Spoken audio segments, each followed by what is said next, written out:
బాలయ్య అఖండ 2 premier shows రద్దయ్యాయి. గురువారం రాత్రి shows వేయాల్సి ఉండగా క్యాన్సిల్ చేస్తున్నట్లు చిత్ర నిర్మాణ సంస్థ ప్రకటించింది.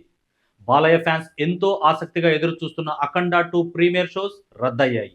తెలుగు రాష్ట్రాల్లో గురువారం రాత్రి ప్రీమియర్ షోస్ వేయాల్సి ఉండగా అవి రద్దు చేస్తున్నట్లు చిత్ర నిర్మాణ సంస్థ అఫీషియల్గా అనౌన్స్ చేసింది.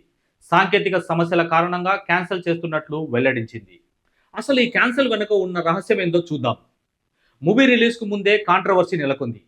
సినిమా విడుదలపై తమిళనాడులోని మద్రాస్ హైకోర్టు స్టే ఇచ్చిందని వార్తలు వస్తున్నాయి. అఖండ 2 నిర్మించిన 14 రీల్స్ ప్లస్ ఎంటర్టైన్మెంట్ సంస్థ తమకు 28 కోట్లు ఇవ్వాలంటూ Bollywood production house Heroes International సంస్థ కోర్టును ఆశ్రయించింది. నిర్మాతలు రామ్ ఆచంట, గోపి ఆచంట 14 రీల్స్ నుంచి 14 రీల్స్ ప్లస్ స్థాపించారని, ఆ తర్వాత అఖండ నిర్మించారని కోర్టుకు తెలిపారు. ఏ రోజు 14 రీల్స్ కలిపి వన్ నేనొకడినే, ఆగడు సినిమాలు నిర్మించాయి. ఆ టైంలో జరిగిన ఒప్పందాలు, నష్టాల భర్తీ చేయాలని ఏ రోజు కోర్టుకు వెళ్ళగా మూవీ రిలీజ్పై స్టే విధించినట్లు తెలుస్తుంది. అయితే రిలీజ్కు ఎలాంటి ఇబ్బంది ఉండదని, అవుట్ ఆఫ్ కోర్ట్ సెటిల్మెంట్ జరగొచ్చని సినీ వర్గాల సమాచారం. తెలంగాణలోనూ god of masses Akhanda 2 ticket రేట్స్ను ప్రభుత్వం పెంచుకోమని పర్మిషన్ ఇచ్చింది. ధరల పెంపుతో పాటే ప్రీమియర్ షోలకు ప్రభుత్వం గ్రీన్ సిగ్నల్ ఇచ్చింది ఈరోజు మధ్యాహ్నం. అయితే ఏపీలో 10 రోజుల పాటు పెంపు వర్తించనుండగా తెలంగాణలో మాత్రం కేవలం 3 రోజులకు మాత్రమే పెంపు వర్తించనుంది. అఖండ 2 సింగిల్ స్క్రీన్లలో ₹50 జీఎస్టీతో కలిపి, మల్టీప్లెక్స్లలో ₹100 జీఎస్టీతో కలిపి చొప్పున పెంచుతూ ప్రభుత్వం ఉత్తర్వులు జారీ చేసింది. అలాగే గురువారం రాత్రి అంటే ఈ రోజు 8 గంటలకు ప్రీమియర్ వేసుకునేందుకు అనుమతి ఇచ్చారు. ప్రీమియర్ షో ధర ₹600 జీఎస్టీతో కలిపి నిర్ణయించింది. ఇక ఈ నెల 7 వరకు మాత్రమే టికెట్స్ రేట్స్ పెంచుకోవచ్చు. ఆ తర్వాత యథావిధిగా టికెట్ రేట్స్ ఉండనున్నాయని ప్రభుత్వం జీవోలో తెలిపింది. కానీ అనూహ్యంగా ఈ షోస్ రద్దయిన విషయం ఇప్పుడు బయటికి రావడంతో ఫ్యాన్స్ అందరూ చాలా దుఃఖంతో ఉన్నారు. ఏపీలో కూడా ముందే టికెట్ రేట్స్ భారీగా పెరిగాయి. ఈ మేరకు ప్రభుత్వం ఉత్తర్వులు జారీ చేసింది. రిలీజ్ డేట్ నుంచి 10 రోజుల వరకు అవే ధరలు అమల్లో ఉంటాయి. సింగిల్ స్క్రీన్ థియేటర్లలో జీఎస్టీతో కలిపి ₹75, మల్టీప్లెక్స్ థియేటర్లలో జీఎస్టీతో కలిపి ₹100 వరకు ప్రస్తుతం ఉన్న టికెట్ రేట్స్ పై అదనంగా పెంచుకునేందుకు ప్రభుత్వం గ్రీన్ సిగ్నల్ ఇచ్చింది. అలాగే గురువారం రాత్రి అంటే ఈ రోజు 8 నుంచి 10 గంటల మధ్య ప్రీమియర్స్ వేసుకునేందుకు కూడా అనుమతి ఇచ్చింది. బెనిఫిట్ షో టికెట్ ధర ₹600 జీఎస్టీతో కలిపి నిర్ణయించారు.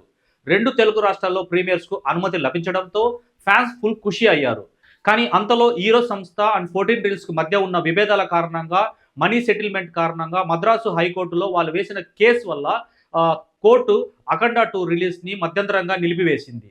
దీంతో ఫ్యాన్స్ నిజంగా చాలా అంటే వాళ్ళకి సంబంధం లేని విషయాలు, వాళ్ళ హీరో రిలీజ్ ఏదైతే ఉన్నదో సినిమా, దానికోసం 1000 కళ్ళతో ఎదురు చూస్తూ ఉదయం నుంచి ఎప్పుడు బుకింగ్స్ ఓపెన్ అవుతాయా అని చెప్పి తెలంగాణలో, ఆంధ్రప్రదేశ్లో ఆల్రెడీ బుకింగ్ విపరీతంగా చేసుకొని రికార్డు కలెక్షన్స్ అంటే బుక్ మై షోలో ట్రెండింగ్ 1లో ఉంది అఖండ 2. ఇక్కడ తెలంగాణలో ఉదయం నుంచి ఫ్యాన్స్ టికెట్స్ బుక్ చేసుకోవాలని చెప్పి అఖండ 2 గురించి బుక్ మై షోలో అత్యధికంగా విజిట్ చేసిన సైట్ ఈ రోజు ఏదన్నా ఉంది అని అంటే హైదరాబాద్ వరకు చూసుకుంటే అఖండ 2 అంటే book my show Akhanda 2 searching లో బుక్ మై షోనే ఉంది. అంటే ట్రెండింగ్ 1లో ఉంది. దాన్ని విపరీతంగా సెర్చ్ చేసి ఆ అఖండ 2 రిలీజ్ కోసము ప్రతి 2 నిమిషాలకు ఒకసారి ఆ పేజ్ రిఫ్రెష్ చేసుకుంటూ ఆ టికెట్ బుకింగ్ కోసం వెయిట్ చేశారు. కానీ ఇప్పుడు ఇలా ఇలా ఇలా ఇది బ్యాడ్ న్యూస్ అనే చెప్పాలి ఫ్యాన్స్ కి. ఎందుకంటే ఎంతో ఆసక్తిగా, ఎంతో ఆశతో ఎదురు చూస్తున్న ఫ్యాన్స్ కి ఇది పెద్ద హార్ట్ బ్రేకింగ్ విషయం అనే చెప్పాలి. అఖండ 2 ప్రీమియర్ షోస్ ఏదైతే ఉందో అది రద్దవడము. సో టికెట్ బుక్ చేసుకున్న వాళ్ళది ఒక బాధ అయితే, టికెట్ బుకింగ్ కోసం ఈ రోజంతా వేస్ట్ చేసుకున్న వాళ్ళది మరో బాధ. ఎలాగైతే ఏముంది, రేపు సినిమా రిలీజ్ అవుతుందో లేదో కూడా ఇప్పటికీ క్లారిటీ లేదు. సో ఇప్పుడు అవుట్ సైడ్ ఇప్పుడు చెప్పినట్టుగా నేను అవుట్ సైడ్ అంటే సెటిల్మెంట్ ఏదైనా జరిగి, కోర్ట్ అవుట్ సైడ్ సెటిల్మెంట్ జరిగి ఆ కేసు విత్డ్రా చేసుకుంటే ఈరోజు సంస్థ, సో ఆ కేసు ఉండదు కాబట్టి సినిమా రిలీజ్ రేపు యథావిధిగా జరుగుతుంది. లేదు అని అంటే మాత్రం రేపు రిలీజ్ కూడా కష్టమే అవుతుంది.